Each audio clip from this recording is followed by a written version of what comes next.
दिल रुबा का मतलब तो हुंदा जो एक बार बस गया तो मुड़ के निकले ना। इसलिए वो परमात्मा सही मायने वो है साडे दिल के अंदर।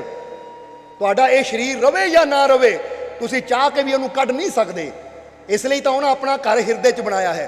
ताही तो संत गुरु रहबर कहते हैं कि परमात्मा तो तेरे हिरदे च बैठा है, बस ते कोई देखने वाली अख है नहीं।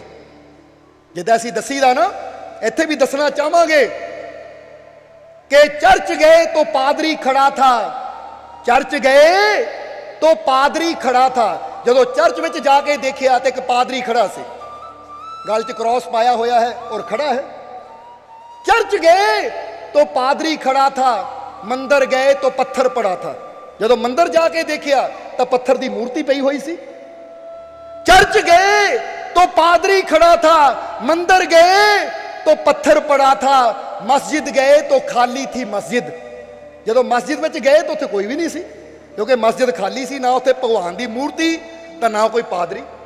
क्योंकि उत्थे लोग नमाज के टाइम जाते हैं, नमाज पढ़ के घर नूं आ जाते हैं, मस्जिद खाली रहिंदी है। इसलिए मस्जिद गए तो खाली थी मस्जिद। हुण ना मस्जिद विच ना मंदिर विच रब मिलिया, ना चर्च विच मिलिया, फिर रब कित्थे सी? वो किहड़ी जगह है जिथे रब सी? तो उहदे बारे दसिया है कि चर्च गए तो पादरी खड़ा था, मंदिर गए तो पत्थर पड़ा था, मस्जिद गए तो खाली थी मस्जिद, जब भीतर गए खुदा दिल में खड़ा था। जरा गौर करना, जदों गुरु के कोलों ज्ञान लैके अपने अंदर जाके देखा, अपनी काया दे अंदर, तो फिर पता लगा वो खुदा, वो रब, वो प्रभु तो मेरे अंदर ही खड़ा सी। वो तो मेरे अंदर सी तो मैं उन्होंने बाहर लभदा पिया सी। चीज मेरे घर च सी, मैं बाहर तलाश कर रहा सी, इसीलिए तो अज तक मिली नहीं, इसीलिए तो अज तक हथ नहीं आई। क्योंकि हथ उदों आएगी जिथे है जदों उथे खोजांगे। इसलिए परमात्मा ओ भगवान ओ रब दिल रुबा है, जो तुहाडे दिल विच रुबा रविया होया है, तुहाडे दिल विच समाया होया है। इसलिए असीं दसीदा है कि जिन्ना परमात्मा तुहाडे नेड़े है, उन्नी होर कोई चीज़ तुहाडे नेड़े हो ही नहीं सकती। तुसीं अपने बच्चे नूं भी घुट घुट के गल ना ला लो ना, वो भी उन्ना नेड़े नहीं हो सकता जिन्ना रब तुहाडे नेड़े है। क्योंकि बच्चा फिर भी बाहर ही रहेगा, रिश्तेदार फिर भी बाहर ही रहणगे, पर रब तां तुहाडे रोम रोम विच रमिया होया है। पर वो मिलदा उदों है कदों मुर्शदे पाक में फना हो जा। अपनियां इच्छावां नूं मार, अपनियां इच्छावां नूं मार, अपनियां मंगां नूं मार, क्योंकि तेरियां मंगां ही, तेरियां इच्छावां ही तैनूं तेरे मालिक तो दूर कर दिंदियां है।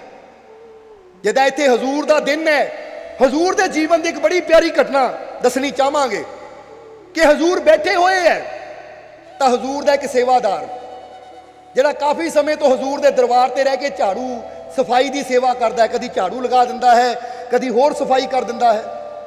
एक दिन हजूर बैठे अपनी मौज विच, बंदगी तो उठे, आके अपने बाहर आसन ते बैठ गए। उस वेले वो सेवादार सामने झाड़ू ला रहा से, हजूर की नज़र उस ते गई, तो बंदगी का खुमार सी। तो हजूर के मन च आया, इनू कई साल हो गए साडे दरबार की सेवा करदे आ, अज इनू कुछ दे दईए, अज इनू कुछ इनाम दईए। फिर मन च सोचिया की दईए, गौस के दर की सेवा कर रहे, इनू दईए की? तो फिर सोच लिया कि इनू दोनों जहाना की दौलत दे दईए कि अपनी जुबान तो जो कह देवे वो पूरा हो जाए। क्योंकि जिड्डे वड्डे दर की सेवा कर रहे, दात भी उड्डी वड्डी मिलनी चाहिए है। फैसला कर लिया कि इनू कोल बुला के अपनी कंबली की बुक्कड़ मार के इनू ओ मंजिल ते पहुंचा देना है। ये सोच के अपनी कंबली लाई एक पासे रख ली कि जदों आएगा इनू देवांगे। उन्होंने आवाज मारी कि प्यारिया आ जा, तेनू कई साल हो गए गौस दे दर दी सेवा करदे नू, अज तेनू कुछ इनाम देना है, आजा। बुला लिया। इधर जदों इन्हें सुनिया कि हजूर ने बुलाया है, कहते आजा अज तेनू कोई इनाम देना है, तो झाड़ू एक पासे रखिया, फटाफट हाथ धोते, हाथ धोंदा धोंदा, क्योंकि झाड़ू फड़िया सी इसलिए सोचा हजूर को जाना, हाथ साफ कर लवां। हाथ धोंदिया धोंदिया मन च सोच आ गई कि हजूर ने कहा तेनू इनाम देना है, तो मैं हजूर को मंग लेना है कि हजूर कई साल हो गए मेरे औलाद नहीं है, मैनू पुत्र की दात दे दिओ। मैं मंग लेना है हजूर को, पुत्र की दात मंग लैनी है। ये सोच के जदों गया नजदीक, हजूर ने जी कंबली लाई हुई सी वो कंबली चक्की दोबारा बुक्कड़ मार ली। जी सोचा सी इनू देवांगे, दोबारा बुक्कड़ मार ली। और हजूर ने उन्होंने कहा कि तैनू की चाहिए है? पुत्र चाहिए है। कोल ही फल पिया सी हजूर दे, एक सेब उठाया, अपनी रहमत की नजर मारी, वो झोली च पाता कि जा अगले साल तेरे बेटा होएगा। जदों इन्नी गल कही, सेवक कहता हजूर मैं तो यही सोचा सी कि हजूर को पुत्र की दात मंगनी है, तुसीं तां मैनू बोलण का भी मौका नहीं दिता। तो हजूर कहते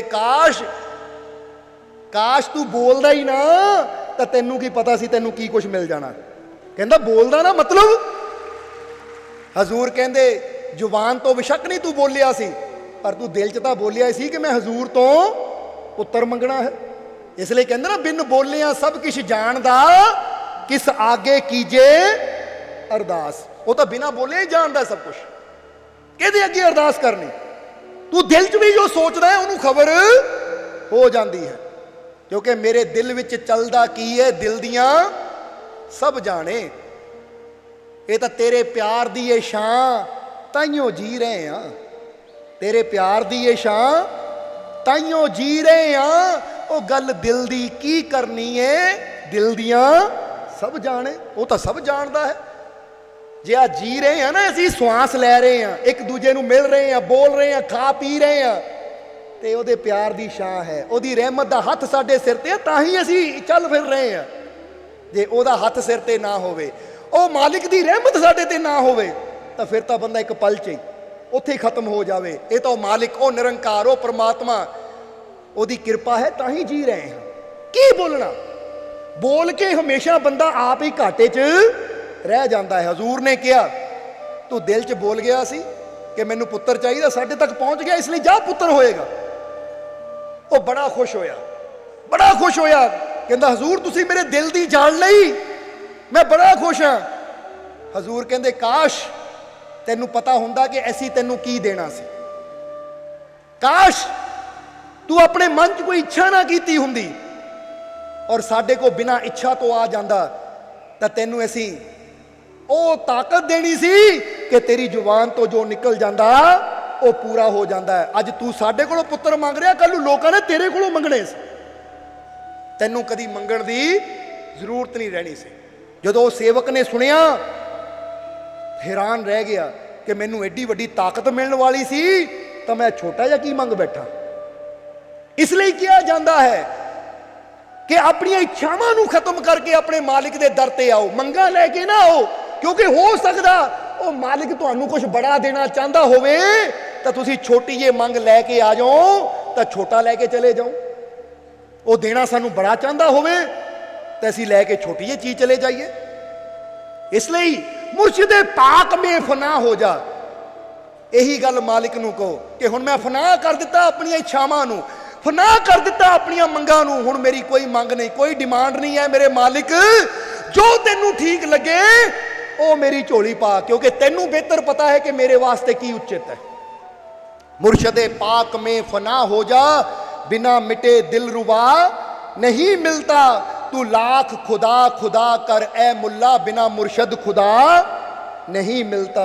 ए मुल्ला, ए पंडित, ए काजी, ए पादरी, जिन्ना मर्जी खुदा खुदा गॉड गॉड राम राम करी जाओ, जब तक मुर्शद के कदमां नाल नहीं जुड़ूंगे, जब तक सतगुर के चरणों 'च सिर नहीं रखांगे, उदों तक खुदा नहीं मिलेगा, परमात्मा नहीं मिलेगा। क्योंकि रब ने ताकत गुरु दे हथ दिती, बिना हुक्म तो पत्ता कदे हिलदा नहीं, जद तक ना गुरु नजर पावे कमल 10वें द्वार दा कदे खिलदा नहीं। चाहे जा मक्के चाहे लब तीरथ, बिना गुरु तो रब कदे मिलदा नहीं। जे रब नूं पाना है तो जीवन च गुरु का होना जरूरी है। इसलिए इधर हजूर की कह रहे हैं, वो लाइना ते आ जाइए। और फिर समा काफी हो गया, फिर सत्संग नूं समाप्ति तरफ लेके चलिए कि हजूर कह रहे हैं सबका तुम साथ निभाओ तो कोई बात बने, प्रेम का साज बजाओ तो कोई बात बने, इन बनावट के असूलों में धरा ही क्या है, दिल से नफरत को मिटाओ तो कोई बात बने। जे तुसी चाहते हो तुहाडी गल बन जावे, परमात्मा दे नाल सीधी गल हो जावे और तुसी जिधर भी जाओ तुहानू कामयाबी मिले, सफलता मिले, तो फिर प्रेम का साज बजाओ। अपने दिल चों सब दे प्रति नफरत खत्म कर दिओ, किसी नाल भी नफरत ना होवे। जदों अंदर प्रेम दे साज वजदे है तो प्रेम का साज ही परमात्मा नू अपनी तरफ खिंच लैंदा है, प्रेम का संगीत ही प्रभु नू अपनी तरफ खिंच लैंदा है। और जिहदे अंदर प्रेम है परमात्मा उहदे नाल है, और जिहदे नाल परमात्मा होवे उहनू तो फिर कोई डर ही नहीं है, उहनू तो फिर कोई फिक्र ही नहीं है। इसलिए इन बनावट के असूलों में धरा ही क्या है, ये जो बनावट के असूल बनाए हुए हैं, कोई कहता इदा पूजा करो, कोई कहता इदा नमाज पढ़ो, कोई कहता इदा हज करो, आ फलाना काम इदा करो, ये तो बनावट के असूल है। इन्हां नाल अज तक किसी को रब नहीं मिलिया, इन्हां नाल अज तक किसी को परमात्मा की झलक नहीं मिली। इसलिए झलक किहनां नूं परमात्मा की मिली, झलक उन्हां नूं परमात्मा की मिली जिन्हां ने अपने अंदरों नफरत नूं खत्म कर दिता। इसलिए क्या, इन बनावट के असूलों में धरा ही क्या है। तुसी 4-4 घंटे मंदिर च बह के पूजा करी जाओ, तुसी 4-4 घंटे नमाजा पढ़ी जाओ, पर जे तुहाडे अंदरों नफरत ही खत्म ना होई तो तुहाडी पूजा करनी व्यर्थ है, तुहाडियां नमाजा पढ़नियां व्यर्थ है, तुहाडा हज करना व्यर्थ है, तुहाडी तीर्थ यात्रा करनी व्यर्थ है। क्योंकि तीर्थ यात्रा कीती की फायदा, इत्थे दसना चाहांगे कि जिन्हां दे कर्म अच्छे है, जिन्हां दे कर्म अच्छे है ना, उन्हां दे वास्ते की है, कर्म तेरे अच्छे हैं। अगर कर्म तेरे अच्छे हैं तो किस्मत तेरी दासी है। बंदा कहता मेरी किस्मत पता नहीं चंगी होनी है या माड़ी होनी है, पता नहीं मेरी किस्मत किद्दां दी होनी है।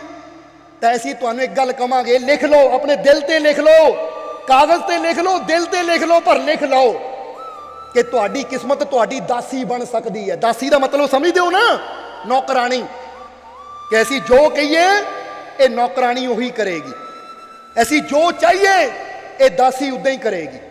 तुसी अपनी किस्मत नूं अपनी दासी बना सकते हो। और वो दासी किद्दां बनेगी, तुहाडी किस्मत तुहाडी दासी किद्दां बनेगी, ओदी युक्ति दे रहे हैं कि अगर कर्म तेरे अच्छे हैं, अगर कर्म तेरे अच्छे हैं तो किस्मत तेरी दासी है। अगर तुसी अच्छे कर्म करन दी आदत बना लवो, अच्छाई करन दी आदत बना लवो कि मैं अपने जीवन च अच्छाई करनी है, बुराई तो बचना है, तो किस्मत तुहाडी दासी बन जाएगी। आंदा है ना कि खुद ही को कर बुलंद इतना कि खुदा हर तकदीर से पहले बंदे से खुद पूछे बता तेरी रजा क्या है। क्योंकि इत्थे दसिया है कि नेक अमल करके, ओ नेकी करके तू अपनी सुरती नूं इन्ना उच्चा ले जा कि खुदा भी तेनू पूछे कि दस तू चाहता की है, जो तू चाहता मैं वही लिख देवां। और ये हो सकता है अगर तुहाडे कर्म अच्छे होणगे तो किस्मत भी तुहाडी दासी बन जाएगी। फिर किस्मत कदी तुहाडे नाल बेवफाई कर ही नहीं सकती, किस्मत कदी तुहाडा माड़ा कर ही नहीं सकती। अगर तुहाडे अच्छे कर्म होणगे तो किस्मत भी तुहाडे नाल होएगी। क्योंकि जिहड़ा माड़ा कर्म करेगा, माड़ा बीज बोएगा, फिर माड़ा फल तो उन्होंने कटना ही पएगा। इसलिए खुद बुराई करके ऐसी अच्छाई हासिल नहीं कर सकते, खुद कंडे बो के ऐसी फुलों की उम्मीद नहीं कर सकते। अगर असी नेकियां दे बीज बोईए, मिठे फलों के बीज बोईए तो जीवन च सदा मिठास ही रहेगी। ये अच्छे कर्म वो फुलों के बीजों की तरह है, वो मिठे फलों के बीज की तरह है। इसलिए कर्म तेरे अच्छे हैं तो किस्मत तेरी दासी है।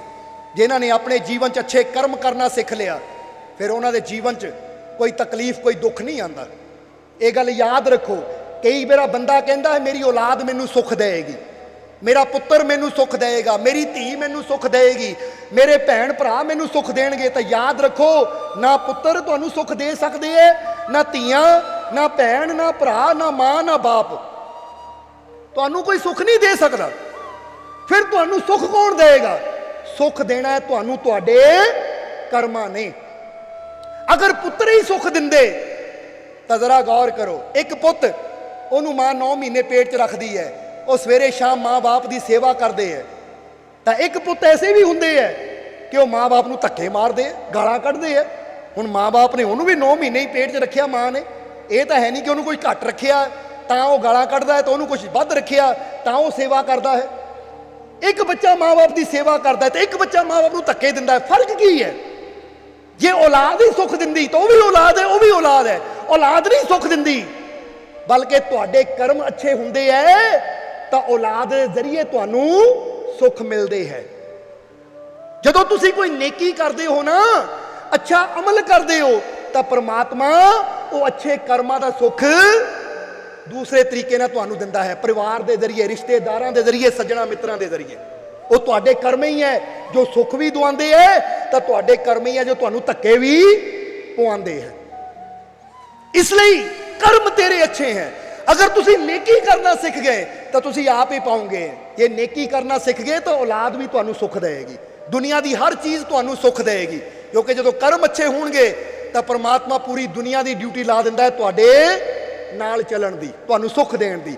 ਤਾਂ ਜਦੋਂ ਕਰਮ ਹੀ ਸਾਡੇ ਮਾੜੇ ਹੋਣਗੇ ਤਾਂ ਪੂਰੀ ਦੁਨੀਆ ਦੁੱਖ ਦੇਣ ਨੂੰ ਤਿਆਰ ਹੋ ਜਾਂਦੀ ਹੈ। ਕਿਉਂਕਿ ਜੈਸੀ ਅਸੀਂ ਭਾਵਨਾ ਰੱਖਣੀ ਵੈਸੇ ਹੀ ਤਾਂ ਫਲ ਮਿਲਣਾ ਹੈ।